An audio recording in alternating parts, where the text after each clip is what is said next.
Hey guys, it's Dana with Curio Plants, and today I wanted to come out with a little educational video relating to humidity and vapor pressure deficit and how it affects your plants. And the reason I'm bringing this up now is because winter is coming, which means that our plants in our homes are going to be exposed to warm, dry air, and that has effects on our plants. So the more educated we are about what they need physiologically, the happier and healthier our plants will be throughout this winter season. So let's get right into it. Here you can see a graph. This is what I use in my greenhouse to monitor the conditions within the greenhouse, specifically the temperature up here, and then down here you have the relative humidity. The inverse relationship between the temperature and the relative humidity. So what does that mean? That means that the warmer the temperature is in a room, the more moisture the air is able to hold, which is the relative humidity.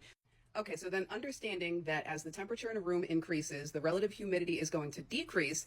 This is where we calculate our vapor pressure deficit. And the vapor pressure deficit is basically the difference between the amount of moisture that's inside the plant's leaves versus the amount of moisture that is outside in the ambient air. In daytime, right? Temperature is getting higher, relative humidity is going to decrease, which means that we have a higher vapor pressure deficit.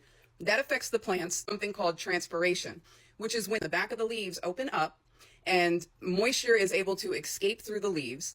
So if we have an appropriate vapor pressure deficit, it is going to encourage the plant to bring moisture up through the roots, including nutrients like your fertilizers and whatnot, up through the roots, leading up to the leaves where that moisture is going to be exhaled essentially from the leaves. So having an appropriate deficit is going to help facilitate basically this chain reaction that's happening within the plant.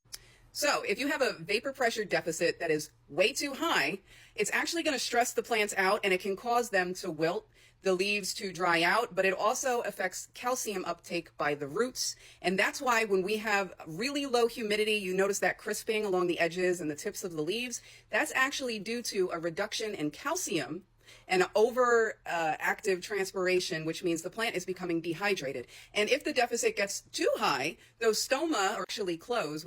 Conversely, if your vapor pressure density is too low, those plants won't be able to release that extra fluid, which then is going to cause edema, which is the swelling and essentially bursting of the plant's cells. So edema essentially is just a buildup of too much water, but because the vapor pressure density is so low and the relative humidity is so high, evaporation is not going to happen. So I hope this makes sense on why humidity is so critically important in your houseplants, and specifically breaking down why humidity matters as well as temperature. And just a quick tidbit, the healthiest vapor pressure deficit ranges is between 0.8 to 1.2. That's where you want to be ranging for the optimal health of your plants.